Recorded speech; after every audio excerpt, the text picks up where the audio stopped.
4 ოქტომბრის თვითმმართველობის არჩევნებამდე 5 დღით ადრე გორში სახალხო დღესასწაულად წოდებული გორის დღეები ჩატარდა, რომელიც ოქტომბრის ნაცვლად სექტემბერში არჩევნების წინ აღინიშნა. საზოგადოების გარკვეული ნაწილი და ოპოზიციური პარტიები ამას საარჩევნო კამპანიისთვის ადმინისტრაციული რესურსის გამოყენებად თვლიან და ამბობენ, რომ ქართული ოცნება ხალხის ფულს მხოლოდ საკუთარი მიზნებისთვის იყენებს. მერიას ამ დრომდე არ გაუსაჯაროვებია თუ რა თანხა დაიხარჯა გორის დღეების მოსაწყობად.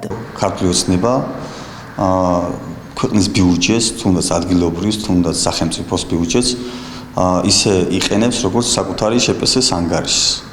და მთლიანად სახელმწიფოს ესე იგი სრული უზურპაცია აქვს მოხდენილი, როგორც ადგილობრივ დონეზე, ისე ცენტრალურ დონეზე და გასაკვირი არც იყო ის, რომ ქართული ოცნება აი ამ რესურსაც გამოიყენებდა წინა საარჩევნო კამპანიისთვის და ეს დანახარჯი, რაც ჩვენი ქალაქიდან დაიხარჯა, ესე იგი მთლიანად მიმართული იყო საარჩევნო პროცესისთვის.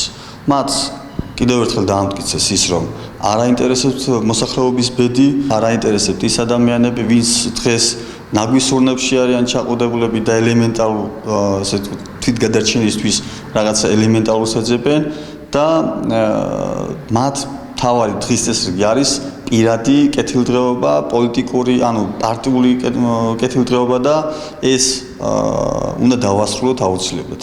მე ყველა ჩვენი ქვეყნის მოქალაქეს მიმართავ მიდით არჩევნებზე და აი ეს კორუფციის ჩაფლული რეჟიმი დავასრულოთ. ქართული ოცნება სახელმწიფო ბიუჯეტს იყენებს წინა საარჩევნოდ თავის სასარგებლოდ, მათ თარიღიც კი შეცვალეს და თარიღიც კი გამოიყენეს და თავის პიარისთვის გადაიტანეს ეს თარიღი. ქართული ოცნებისთვის ადმინისტრაციული რესურსის გამოყენება და სახელმწიფო ბიუჯეტის ხარჯვა თავის სასარგებლოდ ჩვეული რამე არის. 4 ოქტომბერს ქართული ოცნება უნდა დამთავრდეს, როდესაც ხალხი გაიმარჯვებს და ქართულ ოცნებას გავისტუმრებთ მშვიდობიანად.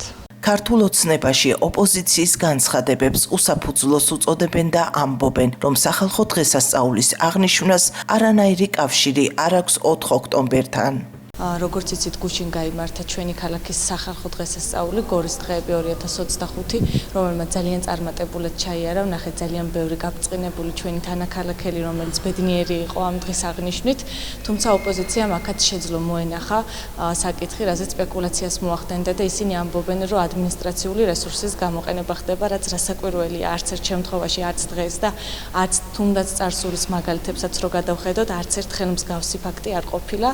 ეს დღესასწაული არის ჩვენი ქალაქის, აღინიშნება ჩვენი ქალაქისთვის და ჩვენი თანაქალაქელებისათვის არანაირი შეხება და კავშირი არ აქვს მას 4 ოქტომბერს მოახლოვებულ არჩევნებთან. მერი არასაჯაროებს რა თანხა დაიხარჯა საზოგადოებას, მათ შორის არ გვეუბნება ჟურნალზე, რას ფიქრობთ, უნდა იყოს თუ არა საჯარო? მოსახლეობა მუდმივ რეჟიმში არის ინფორმირებული იმასთან დაკავშირებით, თუ სააღმსრულებლო ორგანო, ანუ გორის მუნიციპალიტეტის მერია კონკრეტულ ღონისძიებებსა თუ საქმიანობებში რა თანხას ხარჯავს. ეს არის უბრალოდ პროცედურა, რომელსაც გარკვეული სამუშაო დღეები სჭირდება იმისთვის, რომ გახდეს საჯარო და ცნობილი და დარწმუნებული ვარ, რომ ეს ღონისძიებაც დაინტერესებული პირებისთვის ხარჯთა ღრიცხვით კუთხით კვლავ გახდება საჯარო, როგორც ეს ყოველთვის ხდება. რაც შეეხება თანხებს, თუ რამდენი ლარი დაიხარჯა ბიუჯეტიდან მერია, ჯერ არასაჯაროვებს. არიციან გორელებმა მათი ფული კონკრეტულად რაში დაიხარჯა, ვისი გემოვნებით შეირჩნენ ის შემსრულებლები, რომლებიც მერიის დაორგანიზებულ კონცერტებში იღებენ მონაწილეობას. შესყიდვების საიტზე კი ვკითხულობთ, სააგენტოს მხოლოდ ხელშეკრულების ნაწილი აქვს ატვირთული, ყველა მათგანი უტენდეროდ არის გაფორმებული და ამ დროისთვის ჯამში 19,994 ლარია დახარჯული.